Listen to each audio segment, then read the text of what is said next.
AP assembly సమావేశాలు ఇలా ప్రారంభమయ్యాయో లేదో అలా వైసీపీ సభ్యులు వాకౌట్ చేశారు. గవర్నర్ అబ్దుల్ నజీర్ ఉభయ సభలను ఉద్దేశించి ప్రసంగిస్తున్న సమయంలో సమావేశాలకు మాజీ సీఎం జగన్ సహా వైసీపీ సభ్యులు ప్రజాస్వామ్యాన్ని కాపాడాలంటూ నినాదాలు చేశారు. ప్రతిపక్ష హోదా ఇవ్వాలని డిమాండ్ చేస్తూ పోడియం వద్ద కాసేపు ఆందోళన చేసిన వైసీపీ సభ్యులు గవర్నర్ ప్రసంగాన్ని బాయ్కాట్ చేశారు. 10 నిమిషాల పాటు నిరసన తెలుపుతూ నినాదాలు చేసిన వైసీపీ సభ్యులు సభ నుంచి వెళ్లిపోయారు. గత 5 ఏళ్ల పాలనలో రాష్ట్రంలో ఎన్నో ఇబ్బందులు ఎదురయ్యాయని, ప్రజలు కూటమికి పట్టాభిషేకం చేశారని గవర్నర్ ప్రసంగిస్తూ ఉండగా, గవర్నర్తో కూటమి ప్రభుత్వం అన్ని అబద్దాలు చెప్పిస్తోందంటూ ఫైర్ అయ్యారు వైసీపీ శ్రేణులు.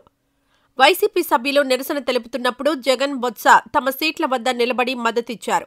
కొద్దిసేపటి క్రితం జగన్తో సహా వైసీపీ ఎమ్మెల్సీలు, ఎమ్మెల్యేలు సభ నుంచి వాకౌట్ చేశారు.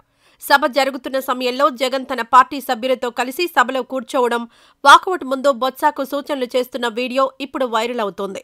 దీంతో ఈరోజు గవర్నర్ ప్రసంగం తర్వాత సభ వాయిదా పడనుంది. వెంటనే బీఏసీ సమావేశంలో అసెంబ్లీ ఎన్ని రోజులు నిర్వహించాలి, ఏ అంశాలపైన చర్చించాలనే విషయంపైన నిర్ణయం తీసుకోనున్నారు.